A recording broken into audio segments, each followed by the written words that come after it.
Hey there. You may have noticed there have been a bunch of stories in the last year about hospitals suing their own patients over past due bills. Or maybe it's just me noticing. That is the kind of thing I notice these days. But there is one story I knew I wanted to spotlight on this show because in this story, the good guys win a major victory.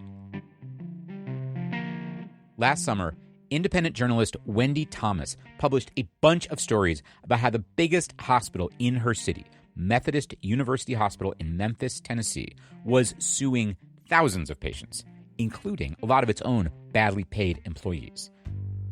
It was devastating.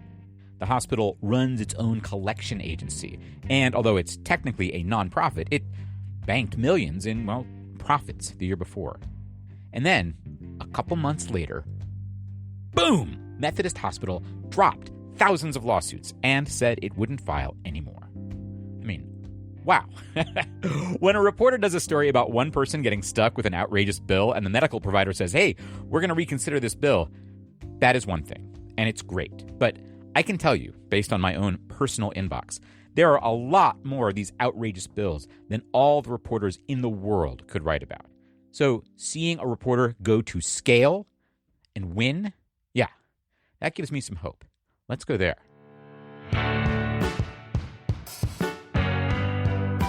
This is An Arm and a Leg, a show about the cost of healthcare. I'm Dan Weissman.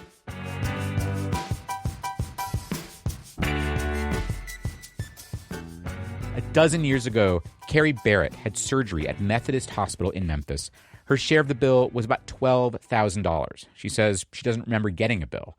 But after a few years, Methodist sued her for that balance, plus attorney fees and interest, that eventually brought the tab to more than $33,000. A couple years ago, she entered into a payment plan, $40 a month. But then she fell behind. It's because I had missed some times of paying them, because I really just didn't have it. So Methodist had the court garnish her wages, and she works part-time at a supermarket, earning $9.05 an hour. In January, Barrett asked the court to stop the garnishment and bring back the $40 a month payment plan. That meant paying a $27 fee to file a motion and showing up in front of an impatient judge. And she said, you've been here 4 times now because you hadn't been able to pay your bill on time. She said, you will be made pay this bill. And Carrie Barrett could not quite get the words out to plead her case. She just started coughing uncontrollably. I didn't have no cold. I wasn't feeling bad or anything that day, but that cough just came up on me. The judge did not want to wait for that to pass. Carrie Barrett's case was the first on a long docket, all of them lawsuits by Methodist against its patients. So she said, you're going to have to get out, and we'll call you back when we finish in here. So Carrie Barrett stepped out into the hallway. She's religious, and she has come to see the cough itself as providential. It wasn't nothing but God that did that, because it was due to that cough I had. And by me going out in that hallway to wait, I had asked God to send me somebody to help me. And after I came out the courtroom, Wendy was there. Yeah, I had been observing court for weeks at that point. This is Wendy Thomas, the reporter who eventually did all those stories about Methodist Hospital. Listening to cases and, looking for people to interview. I don't want to quite call it stalking, but I just followed Miss Carrie into the hallway, introduced myself, and she was kind enough to trust me with her story, and I appreciate that. That meeting led to the hospital's lawsuit against Carrie Barrett getting dropped. So she was the angel God had sent to me. Wendy Thomas, reporter, angel. By the time Wendy Thomas met Miss Carrie, she had been observing court for more than a few weeks. She had been on the case for months, and meeting Miss Carrie turned out to be a big deal. Wendy Thomas grew up around Memphis. She worked as a columnist and an editor at the Commercial Appeal, the big daily paper in Memphis, for years. She left the paper a few years ago and spent a year on fellowship at Harvard. And she likes to quote a question one of her professors posed. What if poverty isn't an accident, but it's a robbery? That resonated for her. I believe poverty is a robbery. And if it's a robbery, then there are thieves. And the thieves' names can be known. Publicizing those names sounded like her kind of gig. She returned to Memphis and started a nonprofit journalism project she calls MLK 50. Here's the story behind that name. When she started the project, the city of Memphis was getting ready to commemorate the 50th anniversary of Martin Luther King's assassination there in 1968. The civic remembrances or events being planned for this were really celebratory, and they focused on some of the pablum King quotes, and I felt like it was dishonest. We were being dishonest about why King came to Memphis. He came to support underpaid, mistreated Black public employees. That was why he was here. So she was all about going up against the status quo, and it was a super bootstrapped project. She lived off credit cards for a while. She got a little money from national funders and made it work. And I really didn't give myself a plan B, so plan A had to work. It had to work. I didn't have any choice. She got interested in medical bankruptcy. She visited the courthouse, and the story was right there, hiding in plain sight. Methodist Hospital was suing a ton of people. Methodist would have so many cases on the docket that one courtroom was reserved for them in the mornings on Wednesday. So if you didn't spend time at General Sessions Civil Court, you would just have no reason to know this is going on. Some contours of the story leapt right out, visible just by looking. The racial makeup of the defendants was very telling. Black people were super overrepresented. And some of the defendants I talked to would say, it's nothing but us down there. And another dramatic angle was obvious right away, too. The hospital was suing its own employees. Oh, you saw them there in their scrubs. I could see their Methodist badge clipped to the front of their uniforms. And the courtroom drama was not exactly a fair fight. Defendants are just outmatched. They don't have the resources of a billion-dollar hospital with its own collection agency and attorneys. Defendants generally didn't have attorneys at all and didn't exactly know their way around the court. On the other hand, the hospital's attorneys were at this court all the time, in front of the same judges, every week, for years. They had an easy rapport.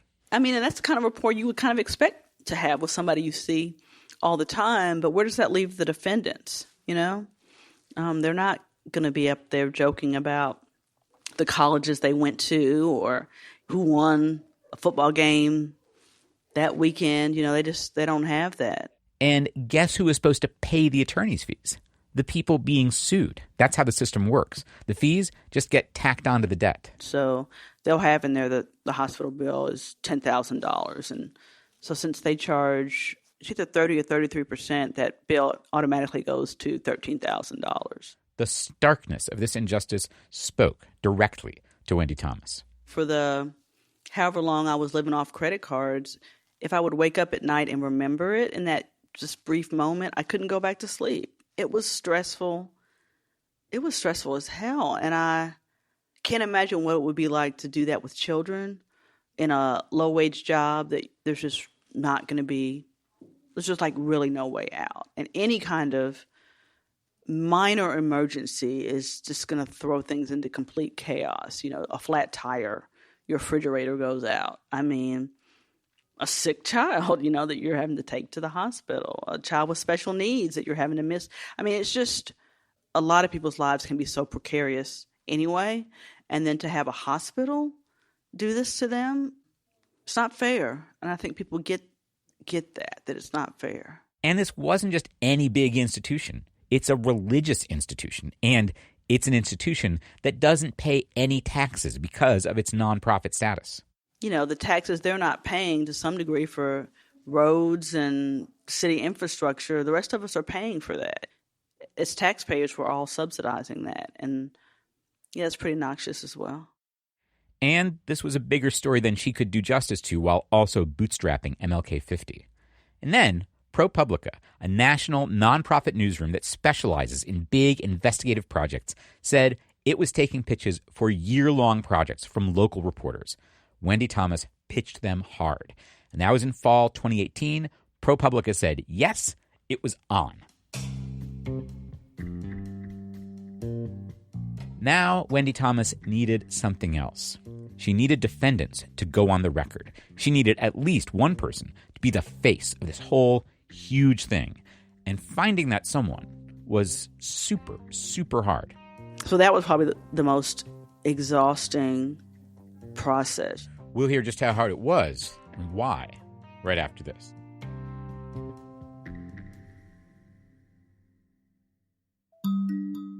This season of An Arm and a Leg is a co-production of Public Road Productions and Kaiser Health News, a nonprofit newsroom that covers healthcare in America. Kaiser Health News is not affiliated with the giant healthcare provider Kaiser Permanente. We'll have a little more on Kaiser Health News at the end of this episode. Okay, Wendy Thomas's search for somebody to open up and tell their story begins with a simple truth. There's a lot of shame around debt, we found. And so people don't necessarily want to talk about it, understandably. Week after week, Wendy Thomas went to court, followed people into the hallway, and asked them if they would talk with her. And lots of people just said no. Others gave her their phone number, but never picked up when she called, never answered her texts. Wendy Thomas did not give up. I spent several Saturdays where there were people maybe that I'd met in court who then wouldn't talk to me, and I'd go knock on their door using the last address available in court records. And I would say things like, I wasn't sure that if your phone got cut off or not, or maybe I had the wrong number. I had the right number. I've left all kinds of handwritten notes indoors in the hands of relatives who I knew weren't going to relay the message, under windshield wipers. By the time she met Carrie Barrett in January, Wendy Thomas was getting a little discouraged. After trying to reach out to, 50, 60 people and having so many of them, flame out, you just can't keep getting your hopes up. And so Ms. Carrie thought you were an answer to her prayers, and she was kind of an answer to yours. Well, I'm not religious, so I'm not. I wasn't praying, but I was looking for somebody who would cooperate, and she made things a lot easier. Especially because what Wendy needed was a lot more than for Miss Carrie to just return a phone call. She had to give me a whole lot of information so that I could verify what she was saying was true. So she gave me 10 years of tax returns and, permission for the hospital to give me a copy of her medical records and her billing statements. I saw her checking account statements, her car insurance bills, You want the story to be airtight and your evidence to be unimpeachable. That also meant airtight data about the big picture, and that was no small task. It meant pulling years' worth of data on every case in Shelby County to make sure to find every case involving Methodist. And you can't get it all in one go. Just getting the data from the county was a big job. And then that data's got to be crunched. You have to join those files, and then you have to dedupe those files. You have to join plaintiff names. That's for 1 year. And 1 year in one file type. ProPublica helped, and still, it took months. I've never had children, but it was like what I might imagine birthing a child would be like, because toward the end, you were just ready to get it out. I was a columnist for 11 years, and most of that time I was writing 3 columns a week. So spending 6 months on a story, geez Louise. Finally, in late June, the story came out, and it was airtight, and it was a blockbuster. The headline said a lot. The nonprofit hospital that makes millions owns a collection agency. I mentioned that part, right? They own a collection agency and relentlessly sues the poor. That story documented 8,300 lawsuits in just 5 years. Carrie Barrett's story tied the whole thing together. And there were follow-ups ready to go, like the very next day, low-wage workers sued for unpaid medical bills by the Christian hospital that employs them, which documented 160 cases where Methodist had tried to garnish the wages of its own employees. And the hospital paid some workers as little as $10.08 an hour.